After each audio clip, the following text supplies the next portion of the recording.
Hello, everybody, and welcome to another edition of Ask the Experts. My name is Diane Southard. I am founder and CEO of Your DNA Guide and your host today. Joining me is my good friend, Roberta Estes. Welcome, Roberta. Welcome, and thank you so much for the invitation. Yes, I'm so pleased that you could come.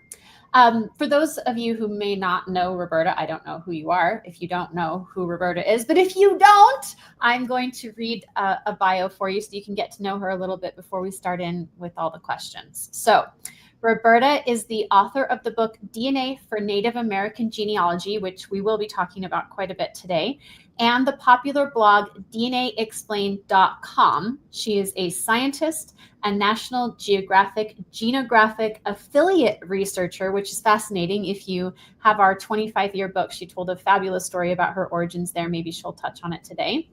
She is a Million Mito team member and founding pioneer in the genetic genealogy field. An avid 40-year genealogist, Roberta has written over 1,500 articles at DNAexplain about genetic genealogy, as well as how to combine traditional genealogy with DNA to solve those stubborn ancestor puzzles. Roberta took her first DNA test in 1999 and hasn't looked back. So, welcome. Thanks for joining us, and thanks for, I feel this like real huge sense of kinship with you because we've been here together forever, right? As long as it's been an industry, and it's been fun to just watch each other grow and take on different responsibilities, and it's just been fun. So welcome, friend. I'm going to take just a minute, less than a minute, to tell people the little story about us. When very early in our in your career and in mine as well, it was the Skidmore family, I think it was, and someone said, I said, oh, good, I'll help with this. It's my family line. And they're like, oh, no, we have an expert. And I'm like, okay, but who? I was really worried about that. And they said, this lady named Diane Southard. And I'm like, yay! Diane's working on my family line. So Diane was analyzing the Skidmore family, and I was very happy because I didn't need to, because she did. So that was one of our very early connections. So, but we already knew each other back then. Yeah, a long time. All right, so I know you, but not everyone does. So maybe we could start, and you could explain what sparked your interest in genetic genealogy and how it shaped your career path. Well, that's really funny because I never meant to be in genetics.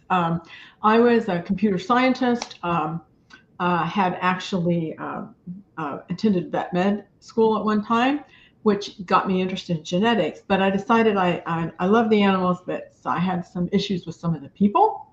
So I wound up in computer science. Today it would be called bioinformatics, but that's what I did. And so I also love genealogy, but those two never intersected back then.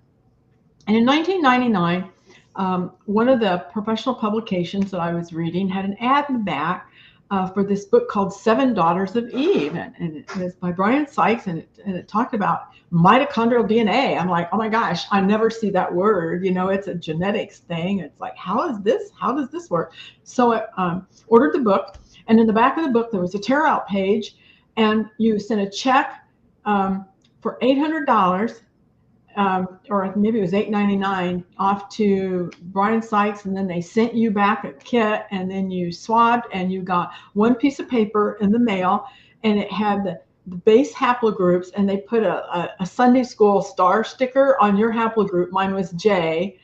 And so for my $800, I found out I was in haplogroup J, and I was so excited because we were beginning to learn about the history and the origins of our lineages.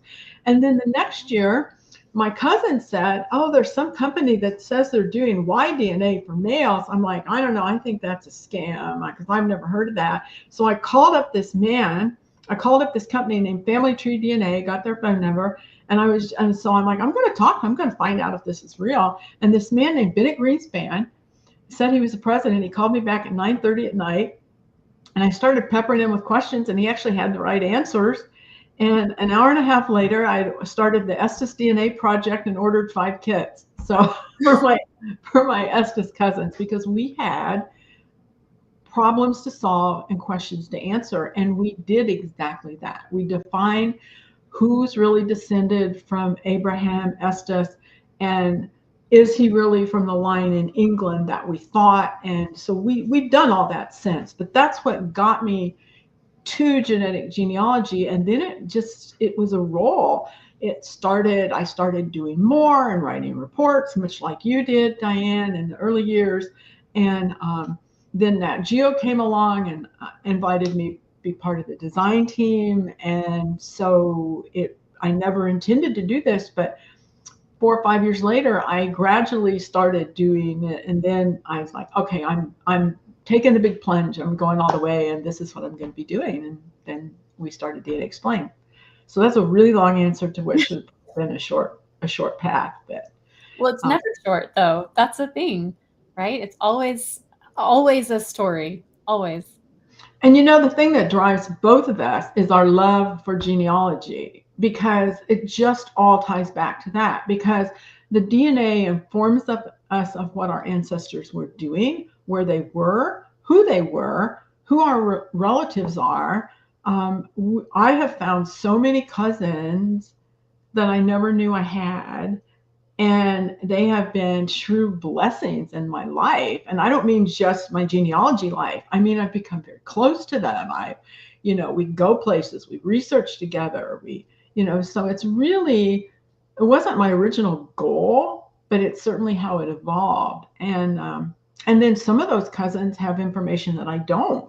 So it's been very collaborative, we've shared, and we're all much richer for the whole experience. Yeah, definitely. So I think probably most people recognize you most prominently for your very extensive blog. I mean, I read the number of articles, but I think the number of words is like maybe more than the stars in the sky or the sands in the sea or something. You are an incredibly gifted and prolific writer. So maybe you could just share, why did this seem like a good idea? When did you start the website? 2012. Okay. And I counted, I think there's 1,700 and something with yesterday's article, which was the announcement of this live stream today. I started it kind of in self-defense. You're going to laugh, but it was like, so I'm a volunteer project administrator at Family Tree DNA for my Estes project. And then I started some other ones, and I found myself answering the same question over and over and over again. And I didn't do a very good job because I didn't have graphics, right? I'm emailing people or trying to on the phone. So I decided that if I started a blog, I could answer the question one time and refer people to that blog, and I could put step-by-step instructions and graphics and show them what to do. So that's why I started it. And then Spencer Wells at Nat Geo, they were getting ready in 2012. We were getting ready to introduce the V2 chip. I'm sure you remember this, Diane. And we were all so excited. And we were on a call like less than 2 weeks before the rollout. It's our final check. And he says, Roberta, I think you should write. And I said, well, I do write, Spencer. What do you want me to write? And he said, no, I mean like write. And I'm like, what do you mean, Spencer? We're on this call. I'm embarrassed now because I feel like I'm kind of being called out, but I'm not. He didn't mean it that way. He goes, I think you should start a blog. I said, okay, I'll look at that, Spencer. And he's like, before we roll. I'm like, what? What? No, that's 2 weeks, 10 days. He's like, yeah, you can do it. And I did. Wow. I know. So then I said, okay, I'm going to write at least one article every week. That's been my goal since 2012. And then when I started my 52 Ancestors, which is about my ancestors, but it's also about, the tools I use, not just genetic tools, but all the tools, how that intercombines, new tools that came out, like the new family search, full AI text. So it combines it's not, I thought people wouldn't be interested in reading about my ancestors except for my cousins, but that's not true. I have people that follow like a story. Yep. And they use the same techniques and tools I use to find their ancestors. So that's kind of how I got to the blog. And I really do love to write, which I'm sure you've noticed. And I was very honored that the Library of Congress has accessioned the entire blog. It will be preserved there forever. That's incredible. It's just, I can't get over that. I'm sure you can't either. I was dumbstruck. I thought it was a scam when I first, Yeah. I literally called them on the phone because I was like, no, this has to be a scam. But I was very honored, and mostly they said that they want it because it preserves the history of our industry, which it does, but also my ancestors will be there forever. So no matter what happens to me and my blog, you know, none of us are forever. I'm just so pleased that the work that I've done with my ancestors will be there in perpetuity. And I actually encourage everyone to publish in some way, you know, whether you write something for your family, make it a PDF file, whether you donate it to Allen County Public Library or the Family History Library, the Family Search Library in Salt Lake City, to get it out there and make sure that it is preserved forever, so that not only your research is, but also that the information about your family is for future generations. Yeah. So I want to highlight 3 things that you've said that people should be paying attention to. Number 1, it's really important to write down, even if you don't think you're a good writer, it's important to write it down. And in order to make yourself do it, you need a deadline. So Roberta had a 2-week deadline. I know, it's awful.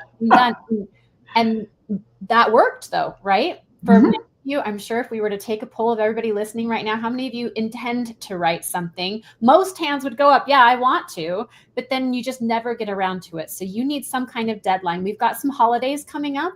Perhaps a good deadline would be, I want to share this one story about this one ancestor at Thanksgiving. That's 2 weeks, guys. So if that's something that you feel like could help motivate you, let's take a page out of Roberta's history and give yourself a short deadline to get one story written, one thing done that you could put out there somewhere in the world. If it's just to your family, fantastic. I think that's so important. So I'm so grateful. And if you haven't read Roberta's 52 Ancestors series, like she said, it's about her family, but they're all just case studies.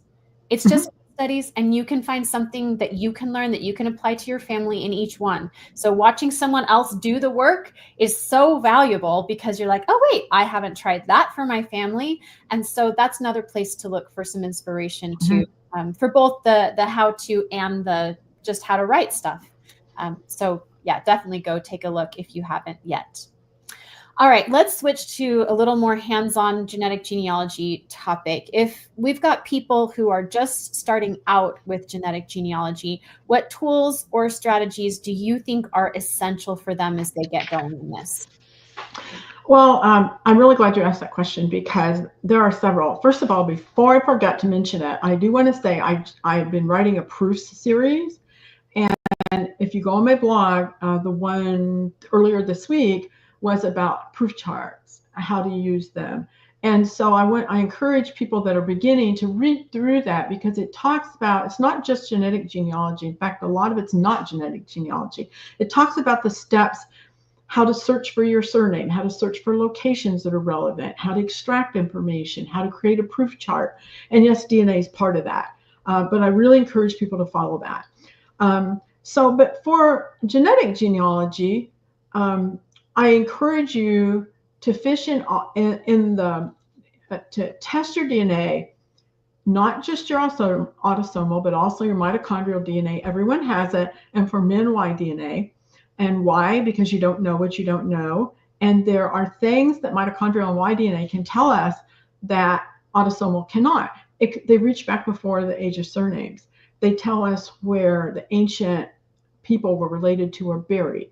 I've actually done proofs using those things. One in France, for example, I found there's an ancient burial on the Roman road just a few miles from where my ancestors' baptism record is found. So it's like so amazing. Test, make sure you're in various ponds, tested Ancestry, 23andMe, and Family Tree DNA. I'm sorry, MyHeritage. I skipped them. I didn't mean to. The 3 most credible ones, the most useful for genealogy, are Ancestry, Family Tree DNA, and MyHeritage. Follow the experts. That doesn't mean just social media, because a lot of people give a lot of opinions on social media that are well-intentioned but not accurate. Remember that you don't know what you don't know. So test your You get half the DNA your siblings do. Test your siblings if you have siblings. If your parents are still living, by all means, test them. Test your aunts and uncles. Test your aunts and uncles' children. Why? Because you don't know what you don't know. What DNA they inherited that you didn't is every bit as relevant for you as it is for them. So make sure to test your family members. Learn. There's not a day that goes by that I don't learn something. And, I'm sure you're the same way, Diane. When something new comes out, we're the first ones out there reading it. We're still learning, even though we've been doing this for 25 years now. And so don't forget to check back, because DNA testing is living just like our DNA is. So last night, I just told Diane before we came on, I was way too late, 2-something in the morning. Why? Because I checked a DNA test that I offered a scholarship to a cousin to test his Y-DNA. He's now deceased, but his DNA now has a match that's critical to prove a link I've been trying to prove for 20 years. So yeah, I probably look sleep deprived today, but I'm so excited because we finally proved that. Why? Because I checked back. So I have a schedule actually on a spreadsheet, and I check every one of my ancestors at their birthday every year. And that's what I do. And if I don't know their birthday, I assign them a year and a day so I go back. I check, who do I have that tested? Who should match? Are there new records? What about the new family search AI? Is there something there? So every year on their birthday, I go check on them. And sometimes I find amazing nuggets. So test back. So those are the things that I would consider essential for new researchers to do. And start by documenting what you know or think you know. So start with your family. Ask, holidays are coming up, just like you said. Tell me about, what do you remember about grandma and grandpa? Did you know your great-grandparents? What were their names? Where did they live? Who were their children? Tell me a funny story. Is there any scandals? Scandals are great. Scandals make the newspaper. That's, for genealogists, that's amazing, So start with where you are and work your way back, and then open your mind to learning. That's just so amazing. It'll keep you busy for the rest of your life. Yeah. That's so true. That's so true. I love that you have this really fun system for checking back. I love that idea. I love birthdays, first of all. And so I would love to celebrate my ancestors' birthdays by checking back on them every year. I'm 100% going to do that. Thank you for sharing that idea. I love it. And super exciting that you're testifying that you're finding stuff all the time, right? When you're doing this check back, both DNA wise and record wise, which is really fun. I have found more in the last year. I mean, it's almost like there was a little desert. And now with some of the new tools that are out, I'm just finding amazing things. And I created that spreadsheet. I have shared it in some of my blogs, but I call it ancestor birthdays, but it's their spouse and the ancestor that doesn't list all their children, but it lists the child that I descend from for them. It lists a kit number if there's a DNA kit number that represents their Y or mitochondrial DNA, or if someone tested autosomal. It has where they lived. It has links to WikiTree, my ancestry tree, my heritage, them in my heritage tree. It has their links for me, so I can just go, on the row in my spreadsheet. I just go click on this, I click there, I click here. So yeah, it's I use that every single day. That's awesome. All right, a couple people I just wanted to share they're sharing how they're sharing their stories. So Deb says that she's written some stories on WikiTree. Hillary says she's written a blog post about her discovery. And then Bev was sharing that she shared the story of her great uncle who died in World War I for Remembrance Day on Monday. So I think I love those ideas. Thank you for putting them there in the chat. And then Shante has this follow-up question for you. Is the info in the 7 Daughters of Eve book still up to date? Gosh, no. And it's funny. Thank you for asking that question, because it was my inspiration 25 years ago. But Diane and I both worked on this since then. And the Million Mito Project Philo tree updated it And then in 2012, we had a new version of the mitochondrial tree come out, which was much more up to date. And then the Million Mito project that I'm on now, that I'm a member of now, actually was the founder of that. We will be releasing that tree. I want to knock on wood here real quick because everything slips, but early next year, and the new haplogroups, and it's much more robust. We have gone from the 7 daughters of Eve, literally, except that they skipped Africa, unfortunately, to around 40,000 branches. So it's going to be amazing. If you haven't tested your full sequence at Family Tree DNA, please do. That's where everyone will get their up-to-date haplogroup. We are introducing Mito Discover that goes with it, includes ancient DNA, notables. It's just, I'm alpha testing that right now. It's just so much promise. So thank you for that question. That was such an inspiration, but now it's so much more robust. And the Genographic project was a big part of that because it encouraged people to test and brought a lot of people into our industry.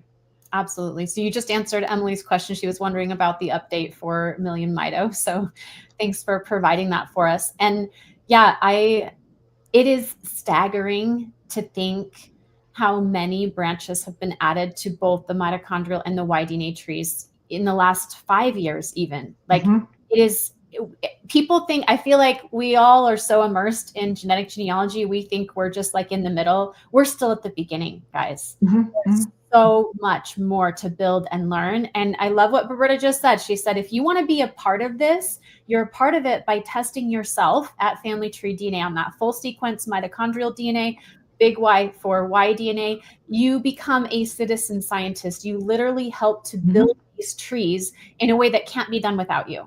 So it's a really exciting time to be a genetic genealogist because we are, guys, we're still at the beginning of this. So yesterday, we made a discovery. I'm part of the R&D team at Family Tree DNA. I do contract work with them.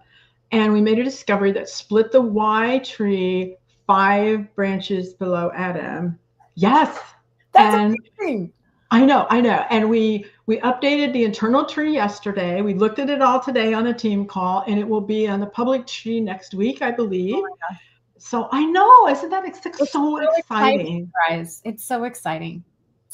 All right. Well, before we get too far into our gushing here, let's switch gears a little bit. I want to talk specifically about Native American heritage and this fabulous book that you've written. I know that it does present some unique challenges for several reasons for people with Native American heritage. Can you speak to that a little bit and what tools we have within this DNA arsenal to help with this problem? Yes, thank you. It is a challenge. That's why I wrote the book. In my family, we had oral history, and we have written letters for over 3 generations that said a certain person was full-blooded Cherokee. So, of course, one of the first things I did as soon as I could was I got someone who descended from them through mitochondrial DNA to take a mitochondrial DNA test, and they weren't. They were European. And this is early. This came from my grandfather's generation. So, the history had been in the family for a long time. And what I've since discovered is that a lot of families, when records ran out, especially in the, mountainous Appalachian Eastern, they're like, well, they must have been Indian, the Indians lived here. And also because Native American people were people of color, and we had the 1-drop rule in Virginia, and where if you were any color, be it Indian or African American, anything but European, you did not have rights. And then Native people, if you were still dark, you could pass. They had more rights than colored people did at the time. So there's a spectrum of discrimination that Native American families were fighting against. And then when the government attempted to remedy some of this by buying people personally out of offering land offering money in 1907 to people in the tribes, then everybody wanted to be Native American so they could sign up for some of the funds. So we have this problem with oral history. So between historical discrimination, lack of records, and oral history, we really need to use our DNA and to use what records we do have available. And the book addresses both. It tells you, people's like, well, how can I join a tribe? Well, it talks about that. DNA evidence most of the time is not sufficient to join a tribe. How do I prove which tribe I might be from? We talk about that. Can you use your DNA? It can't tell you which tribe, but it can give you hints. I show the different haplogroups, for example, and which tribes they're found in. But of course, that depends on people being able to identify their tribes. I show the locations where they're found because that's a big hint about the tribes in that location. I actually found my Native American ancestor because I do have Native American ethnicity, but it was on my mother's side, not my father's, which was a complete shock because I didn't know my mother had any, but it turns out she has an Acadian, her great-grandfather was Acadian. So, and he had a Mi'kmaq ancestor, and that's where that segment comes from. And I used triangulation along with my ethnicity results so I could download that segment at Family Tree DNA to track back and prove it was that ancestor. And then I used mitochondrial DNA to prove she was in fact Native American. So I use a combination of things. The book talks about how to use all these various tools to help people prove and sometimes disprove that a specific ancestor was or was not Native American. Yeah. There's a lot of just really specific techniques, and you go over them so well in the book and explain everything so well that if anybody that's listening has a potential Native American ancestor that you want to do more research on, Roberta's book is such an excellent resource. In fact, we love it so much, we are going to give it away. So we can only do US shipping. So I'm sorry for all of you who are joining us from outside the United States, but this is only available for those in the United States. That's all the shipping we can afford, unfortunately. But if you would like a copy of Roberta's book, if you'll put Roberta into the chat, what we'll do is we'll run this fun random generator that will find us a winner. So go ahead and put Roberta in the chat if you're interested in winning a copy of her book about how to research your Native American ancestors. And we'll wait for just a second for all of those people to get that up there. Then our lovely assistant Amber is going to show our random generator and we will choose a winner. So Amber, if you want to get that set up, go for it. And thank you for doing that. I didn't know you were going to do that. Thank you. Yeah, well, we actually reached out to Genealogical Publishing and asked them if they wanted to donate a book, and they said sure. So here we are with our random generator. You might see your name flashing by if you put Roberta in the chat. It's gathering all the people, and it looks like Debbie is our winner. So Debbie, what I need you to do, because we don't have any way to contact you directly right now, I need you to email us at info@yourdnaguide.com and let us know you're the winner and give us your address. So info@yourdnaguide.com. And Debbie, congratulations. All right, with the couple minutes that we have left, Roberta, maybe you could just talk about you've done so much collaboration to move this industry forward. We would just love to hear a little bit more about one of those projects. Yeah, whatever you'd like to say in the next couple minutes about all the things you've done to help move all of this forward. I have to laugh because you asked for one and I'm like, okay, I have three. I know. Well, I'm going to be really quick because I do really love these things. Okay. First of all, I think people don't know there are DNA projects at Family Tree DNA, and they're not all surname projects. Some of them are like the Acadian Amerindian Project, Native American Project. Some of them, the France. I mean, so I think people don't realize, and you can transfer your autosomal for free. You can upload it for free there, and then you can join projects. And I think DNA projects, they're very good to collaborate with the people you match. The administrators were volunteers there. We help people all the time. So I would encourage people to do that.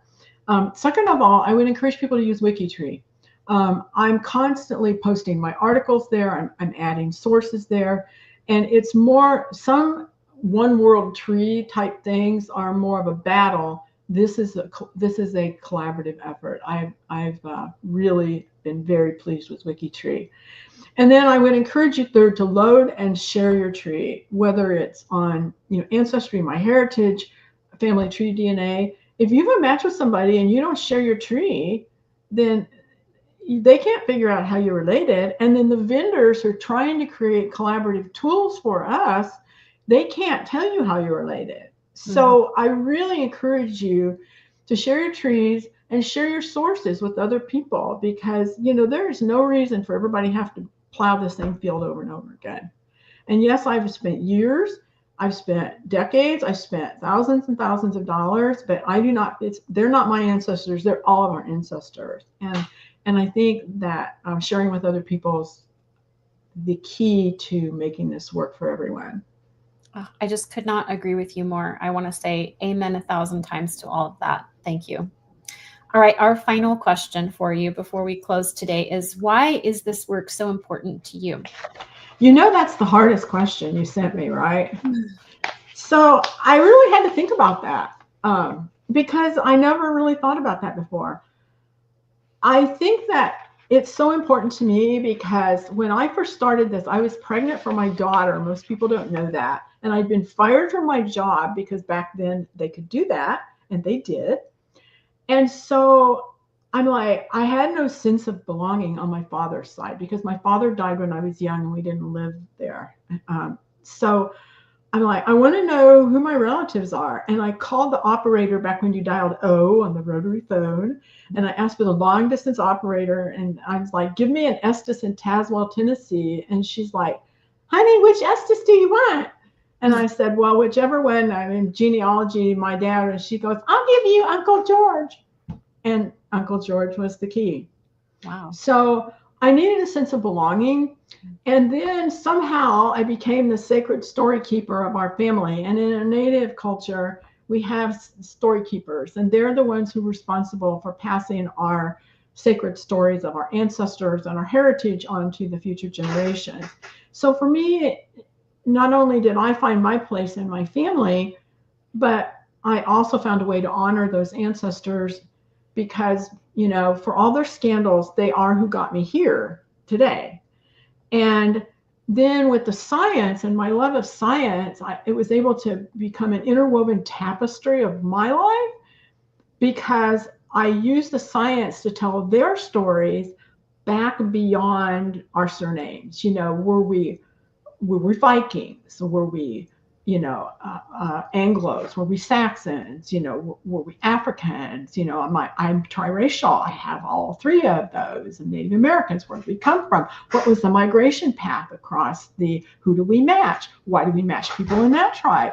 So it's so fascinating for me, not only to tell the stories that have names and dates, since in the past 500 years, but also that have history beyond that we can construct based on the trees, based on the Y mitochondrial DNA, and based on the archaeological excavations that we are able to put in Y DNA Discover and soon in Mito Discover when that's released. So we can see who we actually match and when our common ancestor lived and where.